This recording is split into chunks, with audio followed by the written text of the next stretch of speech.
Hello दोस्तों, an Indian investor channel में आपका बहुत बहुत स्वागत है। दोस्तों, जैसा कि आप सभी को पता है कि हम लोग इन्वेस्टमेंट से रिलेटेड ही चीजों को कवर करते हैं और इसमें सबसे इम्पोर्टेंट चीज क्या होती है, बिजनेस की ही अगर हम बात करें तो आपको पता है कि सबसे जबरदस्त बिजनेस कौन से होते हैं, फ्यूचर ओरिएंटेड बिजनेस। जो कि फ्यूचर ओरिएंटेड बिजनेस में देखा गया तो ग्रोथ की पोटेंशियल सबसे ज्यादा हम लोगों को यहाँ पर देखने को मिल जाती है। हाँ, ऑब्वियसली वो सक्सेसफुल भी होना चाहिए। अगर फ्लॉप हो गया तो पूरा कैपिटल का भी खतरा यहाँ पर रहता है, बट अगर आइडिया सही तरीके से चला तो कितना रिटर्न मिलेगा उसकी तो कोई कल्पना यहाँ पर कर नहीं सकता। इतना जबरदस्त ग्रोथ भी हम लोगों को देखने को मिल जाता है। तो दोस्तों, हम इस वीडियो में बात करने वाले हैं एक फ्यूचर ओरिएंटेड बिजनेस के बारे में। आप चाहो तो कह सकते हो एक नई टाइप के फ्यूचर ओरिएंटेड बिजनेस के बारे में। ठीक, तो अगेन कहना चाहूंगी कि फ्यूचर ओरिएंटेड बिजनेस की गारंटी नहीं होती है कि हमेशा सक्सेसफुल रहे। इसमें रिस्क भी काफी हायर लेवल की रहती है। एंड इनिशियल स्टेज पर जब भी हम इस टाइप की चीजें सुनते हैं ना, तो हम लोगों को मना ही कर देते हैं कि ऐसा थोड़ी ना चलेगा, ऐसा नहीं हो सकता। तो ये प्रॉब्लम देखने को मिल जाती है। अगर मैं आपके सामने एक एग्जाम्पल भी रख दूं तो पहले हमें इलेक्ट्रिक व्हीकल की भी बात की थी। यहाँ पर आप देख सकते हो कि कितने सारे लोग इसका विरोध करते थे कि ये तो बकवास है, कुछ होगा ही नहीं, मारुति तो नहीं आ रहा है, ये तो नहीं हो रहा है। एंड अभी आप देख सकते हो कि इलेक्ट्रिक व्हीकल कहते हैं ना, अच्छा है, एंड ऑलरेडी कितना भाग चुका है। सेम रिन्यूएबल एनर्जी सेक्टर से भी रिलेटेड कितने सारे लोगों की ट्रेनिंग जो है वो छूट चुकी है। पूरे सेक्टर में जितने भी स्टॉक्स हैं सबने जबरदस्त पैसा छाप कर दिया है। ठीक, बट पहले बोल रहे थे कि ये नहीं होगा, कि ये वो है। तो आप अभी देख सकते हो कि कहां से कहां चले गए। मतलब बताने का मकसद ये है कि इनिशियल स्टेज पर जब भी हम ऐसे न्यू बिजनेस को स्टार्ट करते हैं और जो प्रॉपर्ली एक्चुअल में इन्वेस्टर होते ही नहीं है, वो इन चीजों के ऊपर जो है वो हमेशा विरोध ही करते रहेंगे, क्योंकि उनको पता ही नहीं होता कि इन्वेस्टमेंट कैसे करना है। अगर देखा गया तो ये नए टाइप का फ्यूचर ओरिएंटेड बिजनेस हमें शायद से फ्यूचर में आगे बनते हुए देखने को मिल सकता है।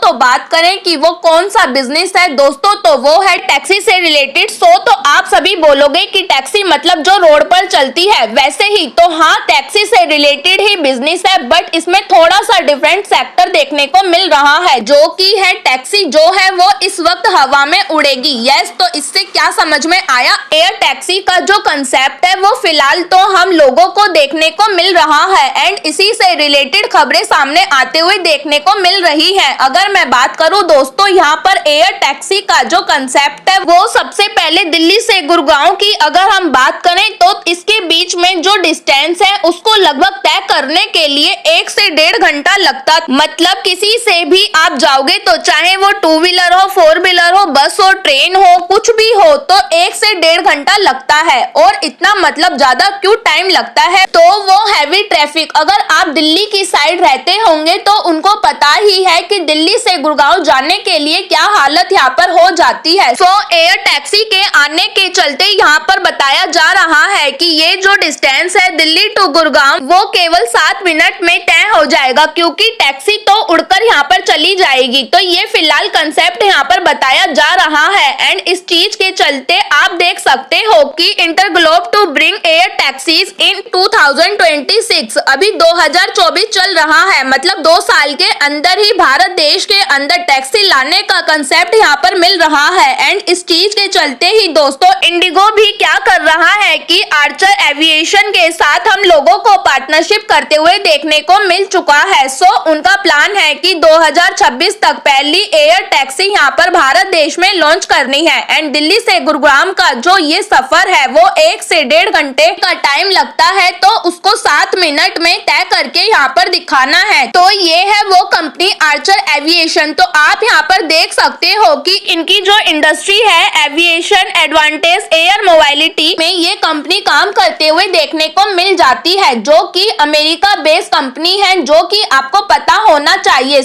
अगर हम लोग बात करें इसी से रिलेटेड कुछ डिटेल डिटेल्स जानने की कोशिश यहाँ पर करेंगे। जैसा कि मैंने कहा कि सुनने में पहला कि टोटली हाईली इम्प्रैक्टिकल लगता है, लेकिन देखिए फेल भी हो सकता है, कुछ रेस्ट्रिक्शन भी आ सकते हैं, बट फिर भी चीजों को पढ़ना यहाँ पर बहुत इम्पोर्टेंट रहता है। सो यहाँ पर अगर आप देखो तो एयर टैक्सी का प्लान यहाँ पर कर रहे हैं, एयर टैक्सी सर्विसेज देंगे, ये पूरे तरीके से इलेक्ट्रिक रहेंगे। ठीक, तो अभी ईवी का ही जमाना है, तो जो भी एयर टैक्सीज रहेंगे इलेक्ट्रिक व्हीकल के हिसाब से ईवी का ही कंसेप्ट यहाँ पर रहने वाला है। Point number 1। देन दोस्तों पॉइंट नंबर 2 की अगर हम लोग बात करें तो सबसे पहले इंडिगो यहाँ पर क्या कर रहा है, आर्चर एविएशन से 200 इलेक्ट्रिक व्हीकल को खरीदने वाला है, जो कि ये पॉइंट भी हम लोगों को देखने को मिलने वाला है। देन हम बात करें एक ईच एयरक्राफ्ट की, जो हम लोगों को देखने को मिलेगा वो 4 पैसेंजर को कैरी आउट करने को यहाँ पर देख सकते हैं, एंड एक पायलट भी हम लोगों को देखने को मिल जाएगा। मतलब एक नॉर्मल टैक्सी के साथ आप कंसीडर कर सकते हैं। नेक्स्ट हम लोग बात करेंगे दोस्तों, तो डेफिनेटली यहाँ पर ज्यादा से ज्यादा फोकस यहाँ पर क्या रहेगा कि इसमें ज्यादा आवाज नहीं होगी, सेफ्टी फीचर्स ज्यादा मेजर यहाँ पर किए जाएंगे। सो ऐसे कुछ पॉइंट्स हम लोगों को फिलहाल देखने को यहाँ पर मिल रहे हैं। देन पॉइंट नंबर 3 की बात करें तो फिलहाल जो पहला फोकस है वो दिल्ली की ओर रहने वाला है, बट उसके बाद जो है वो नेक्स्ट टारगेट रहेगा एयर टैक्सीज का, तो उससे रिलेटेड मुंबई एंड बेंगलुरु में भी देखने को हमें मिलने वाले हैं आफ्टर दिल्ली। अगर दिल्ली में इसका बिजनेस अच्छा रहा, सफल हो गया, तो मुंबई बेंगलुरु में भी हम लोगों को एयर टैक्सीज यहाँ पर आते हुए देखने को मिल सकती है। देन सबसे इम्पोर्टेंट पॉइंट की टैक्सी तो जाएगी 7 मिनट में, मतलब 1 से 1.5 घंटा जो टाइम लगता है वो सिर्फ 7 मिनट में अगर सफल हो गया तो इतना कम समय में अचीव हो जाता है, तो पैसा कितना लगेगा, तो यही जो है सबसे मेन चीज है। तो फिलहाल जो एस्टिमेट अभी बताया जा रहा है वो लगभग 2000 से 3000 की रेंज में हम लोगों को शायद से ये फेयर देखने को यहाँ पर मिल सकता है। तो ये देखकर ही काफी लोग बोलेंगे कि अरे इतना महंगा कौन जाएगा। तो दोस्तों सोचना तो सही है, बट इनिशियल स्टेज पर तो यही होता है। ठीक, तो कोई भी आइटम क्यों ना हो दोस्तों, अगर फर्स्ट टाइम आप बाय करो तो उसका कॉस्ट हाई लेवल पे ही देखने को मिलता है, उसके बाद कंपटीशन के चलते वो कम होता चला जाता है। तो सेम यहाँ पर भी हो सकता है कि ऐसे ही सफर के चलते वो सफर क्या हो सकता है कि 2000 से 3000 के होते होते वो 1000 आ सकता है, फिर 500, तो टाइम तो लगता ही है। तो कोई भी चीज क्यों ना हो दोस्तों, एग्जाम्पल के लिए मोबाइल फोन भी पहले कितने महंगे हुआ करते थे,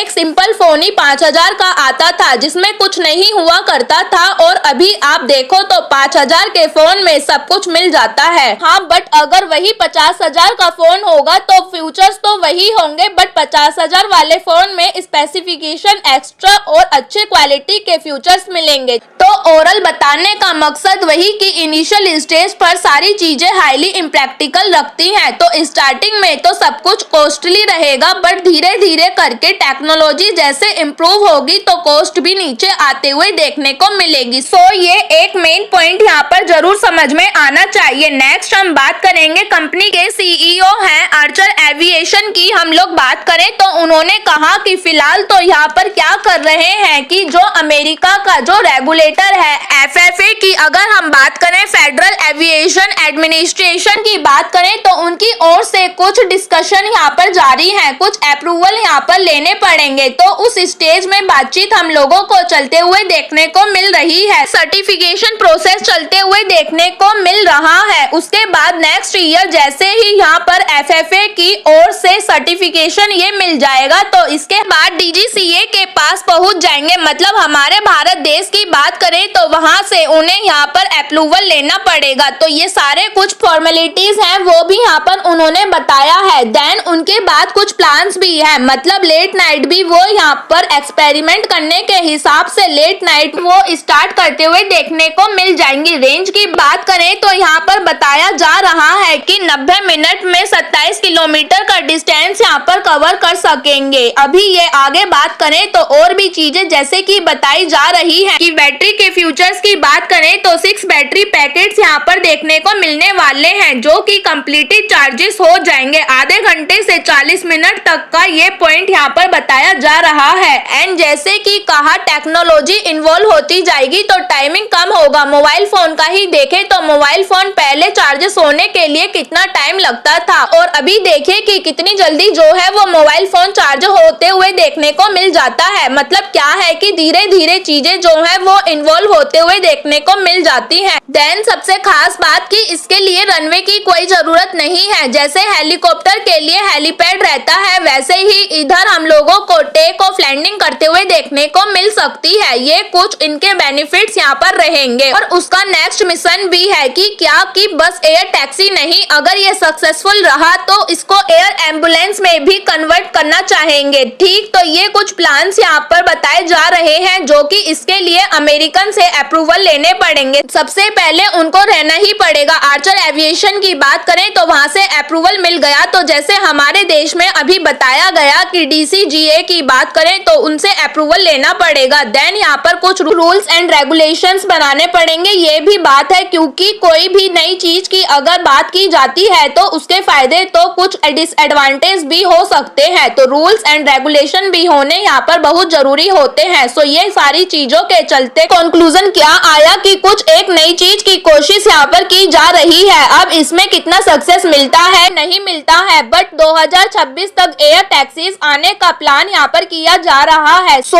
अगर ये सक्सेस हुआ तो इसको एक बहुत अच्छा खासा बेनिफिट मिल सकता है और नुकसान भी मिल सकता है। तो अगर आप चाहो तो इसके बारे में स्टडी कर सकते हो। देन आपको वीडियो अच्छी लगी हो तो वीडियो को लाइक एंड शेयर जरूर कर सकते हैं, साथ ही कमेंट और चैनल को सब्सक्राइब कर सकते हैं। सो मिलते हैं दोस्तों नेक्स्ट वीडियो के साथ, तब तक के लिए बाय बाय दोस्तों।